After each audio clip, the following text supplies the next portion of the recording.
तो hello guys, कैसे हैं आप लोग। आप सभी का स्वागत है। तो इस एपिसोड की शुरुआत वहीं से होती है जहां से पिछला एपिसोड खत्म हुआ था। एक अजीब सा छोटा सा एलियन जैसा क्रिएचर जो हमारे मेन कैरेक्टर से हेल्प मांग रहा था और हमारे मेन कैरेक्टर को लालच दे रहा था कि अगर तूने मेरी हेल्प कर दी तो मैं तुझे वापस पृथ्वी पर जाने के लिए हेल्प कर दूंगा। तो ये लालच सुन के हमारा मेन कैरेक्टर भी थोड़ा उसकी बातों में आ जाता है, लेकिन अगले ही सेकंड है ना, अचानक से उसको आसमान के अंदर एक बहुत ज़्यादा बड़ा खतरनाक सा शैतान दिखाई देता है।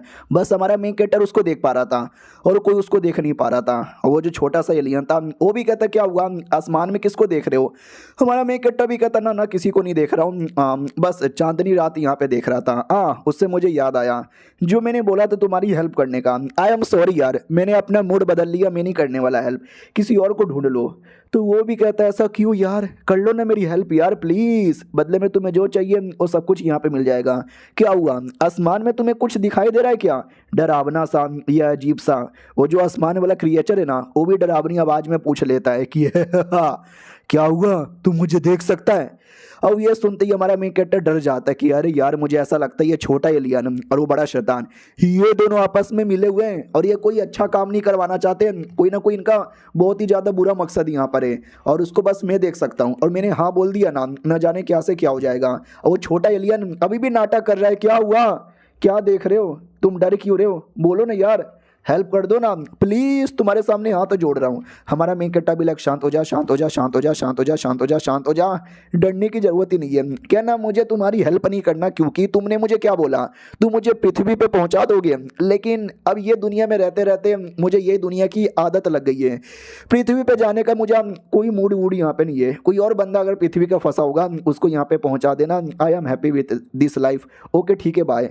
वो भी कहता प्लीज यार ऐसा ना बोलो, तुम्हारे अलावा कोई मेरी और हेल्प नहीं कर सकता यार, प्लीज आ जाओ, आ जाओ, मुझसे हाथ यहाँ पे मिला लो, मैं तुम्हें सारी तकलीफों से दूर यहाँ पे रखूंगा, प्लीज यार तुम मुझे छोड़ के नहीं जा सकते। हमारा मेन कैरेक्टर भी कहता है अरे यार ठीक है मैं बता देता हूँ कि पहले से कोई है जिसका मैं डिसाइपल यहाँ पे बन चुका हूँ और तुमको अपना मास्टर में नहीं बना सकता क्योंकि एक बार में एक ही के बनते, दो के नहीं बनते। शिट यार, मैंने बोल तो दिया, आई डोंट नो मेरी बातों का विश्वास करेगा कि नहीं करेगा। वो कर लेता है और कहता है व्हाट, क्या बक रहे हो, यानी मेरे अलावा कोई और आया जिसने तुमको अपना यहाँ पे बना लिया। कौन है बे, कौन है, उसका नाम यहाँ पे बताओ, मैं छोड़ूंगा नहीं। हमारा मेन कट्टा भी कहता मैं नहीं बताने वाला, उनका नाम तो बिल्कुल भी नहीं लेने वाला, उन्होंने मुझे काफी अच्छे से पाल पोस के बड़ा यहाँ पे किया है तो मैं उनका टट्टा बन गया हूँ, तुम्हारा नहीं बनने वाला। वो भी कहता रहे तुम बड़े निर्दय आदमी हो, चलो कोई ना यार, अगर तुम मेरे भी बन जाओगे उनके भी रहोगे तो कोई फर्क नहीं पड़ेगा। अरे दुनिया को कहाँ से पता चलने वाला है जो तुम्हारा चक्कर दो दो के साथ है, प्लीज यार मैंने इतना मेहनत किया, तुमको अपने से दूर करना नहीं चाहती। हमारा मेन कैरेक्टर भी लग देखो यार तुम हो कौन, मुझसे एग्जैक्टली क्या काम करवाना चाहते हो, आई डोंट नो। तुम ज़्यादा डिटेल में बताने का नाम भी नहीं लेते, तो मुझे तुम्हारे पे ज़्यादा कोई भरोसा भी नहीं है। और ये रूल होता है कि एक बार में एक ही आदमी का डिसाइपल बन सकते हो, दूसरे का नहीं। तुम्हें जान के बहुत ज़्यादा दुखी लग रहा होगा तो आई एम सॉरी प्लीज़ यार।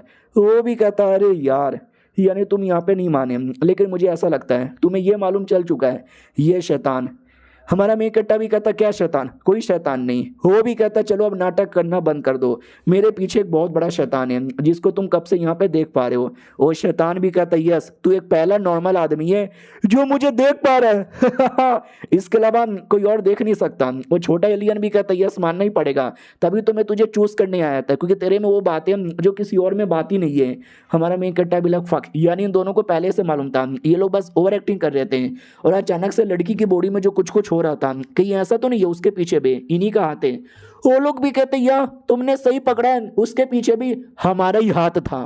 अब ये सुनते ही हमारा मेन कैरेक्टर भी चौंक जाता है, एक सेकंड इसके बारे में इसको कैसे पता चला, क्योंकि ये सारी बातें तो मैं मनी मन यहाँ पे सोच रहा था।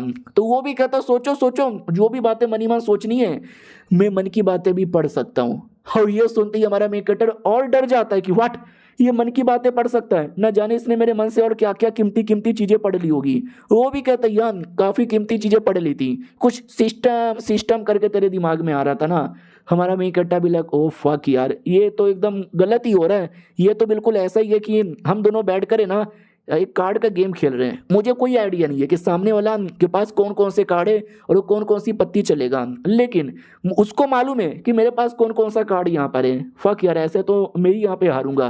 वो क्रिएचर भी कहता है या तुम ही यहाँ पे हारोगे, क्योंकि हमारे आगे जितना मुश्किल ही नहीं लगभग नामुमकिन है, लेकिन हम तुमको मौका यहाँ पे दे रहे हैं और तुम वो मौका ही नहीं लेना चाहते। ले लो यार, ऐसा मौका बार बार नहीं मिलेगा। आओ हमारे पास आ जाओ, तुम्हारा जो कोई है उसको भुलाओ और आओ मेरे पास। हमारे मेन कैरेक्टर को एकदम प्रेशर डालता है कि आजा बेटे आजा बेटे, लेकिन हमारा मेन कैरेक्टर भी कहता ना तुम लोगों पे मुझे भरोसा नहीं है, मैं नहीं आने वाला, और अटैक बटैक कर देता है। लेकिन भाई सामने वाला क्रिएचर इतना हार्ड है ना कि हमारे मेन कैरेक्टर की धज्जियां उड़ा देता है। बोला भी जाता सुनो तुम्हारा ये जो पावर तुम जो कुछ यहाँ पे दिखा रहे हो ना, ये तुम इंसान लोगों में चलता होगा, लेकिन हम जैसे लोगों में ये सब है ना काफ़ी बेकार माना जाता है। कचड़े के बराबर इसकी औकात यहाँ पर है। तुम जैसे लोगों के सामने हम इनविंसिबल है, तुम हमको कभी हरा ही नहीं सकते। वो हमारा मेन कैरेक्टर कम्प्लीटली डर जाता है कि अरे यार ये तो बहुत ज़्यादा बुरा यहाँ पर हुआ। मैं तो चुपचाप जीना चाहता था, 25 साल जो बचा हुआ था, लेकिन ऐसा चलेगा तो मैं 25 मिनट भी जिंदा रह नहीं पाऊंगा। क्या कोई तरीका नहीं है इनको हराने का? ये लोग कह रहे कि इनविंसिबल है, क्या करूँ क्या करूँ क्या करूँ। उतने में सिस्टम में लिख कर आ जाता है कि हमको अभी अभी डिटेक्ट हुआ कि आप एक मुसीबत में हो और ये मुसीबत बहुत ही ज़्यादा सीरियस है, तो सिस्टम आपकी प्रोटेक्शन के लिए रेडी है। तो सिस्टम के अंदर डेथ मोड एक्टिवेट हो चुका है। हाँ, तो जैसे डेथ मोड एक्टिवेट होता है ना, तो देख सकते हैं आसमान में लाल कलर का कुछ तो बन जाता है। उन क्रिएचर को विश्वास नहीं होता, उस लाल कलर में से नोखिले पिंजड़े जैसा कुछ आता है जो उसको बंद करने लगता है। वो भी चिल्लाता क्या हो रहा है क्या हो रहा है, ये कौन है भाई जो हमारे पे अटैक कर रहा है, सामने आओ, ये चोरी चुपके से अटैक किया हो रहा है, माँ का दूध पिया तो सामने आओ, मर्द के बच्चे बनो, मुंह पे बैटल करो। लेकिन कोई सामने नहीं आता क्योंकि सिस्टम है, सिस्टम कोई इंसान नहीं होता, और धीरे धीरे उस क्रिएचर पे अटैक कर करके बड़े से पिंजड़े में कैद कर देता है। पिंजड़े के अंदर से आवाज आती है, लौंडे आई डोंट नो तेरी जान पहचान ये किसके साथ थी जिसने मुझे कैद किया, लेकिन मैं वापस आऊंगा, मैं वापस आऊंगा और तुझे मार के ही रहूंगा, मैं हमेशा के लिए जा नहीं रहा। और वो जो पिंजड़ा है वो गायब हो जाता है। हमारा मेन कैरेक्टर भी कि यानी उसको मारना पॉसिबल ही नहीं है, अगर मारना पॉसिबल होता तो सिस्टम मार देता। अब वो जो छोटा सा एलियन जैसा था, अब वो भी समझो मर चुका है। वो समझो आत्मा जो था ना, मेन बड़ा क्रिएचर था, लेकिन बड़ा क्रिएचर तो कैद हो गया, तो ये भी मरने से पहले बाय बाय सायोनारा बोल के ख़त्म हो जाता है। जैसे किसी खिलौने की बैटरी ख़त्म हो गई वैसे ही हमारा मेन कैरेक्टर भी देखता हो फाइनली इट्स ओवर। सिस्टम भी कहता चलो यार बच गया, जो टारगेट था खत्म, वैनिश। हमारा मेन कैरेक्टर भी कहता शुक्रिया सिस्टम, इतने सालों से सिस्टम मेरे पास था, लेकिन सिस्टम के पास ऐसी भी कोई एबिलिटी है जिसने मेरी इतने एंड टाइम पे जान बचा ली, मुझे आज पता चला। उतने में सिस्टम के अंदर एक नया नया फंक्शन आ जाता है, वो है अलग अलग सामान का। हमारा मेन कैरेक्टर भी कहता हो ये तो शॉपिंग जैसा, लेट में सी। हाँ, तो उसमें एक अंगूठी का ऑप्शन था, और जो अंगूठी ऐसा है ना कि अगर तुमने पहन लिया तो कोई तुम्हारी मन की बातें भी नहीं पढ़ सकता, ना तुमको कोई एनालाइज कर सकता है। और जो रहते हैं ना कई लोग दूर से नजर रख लेते हैं, दूर से तुम्हारे बारे में आइडिया लगा लेते हैं, कोई कुछ कर ही नहीं पाएगा, यानी तुम्हारी बॉडी कंप्लीटली आइसोलेटेड हो जाएगी उन लोगों से।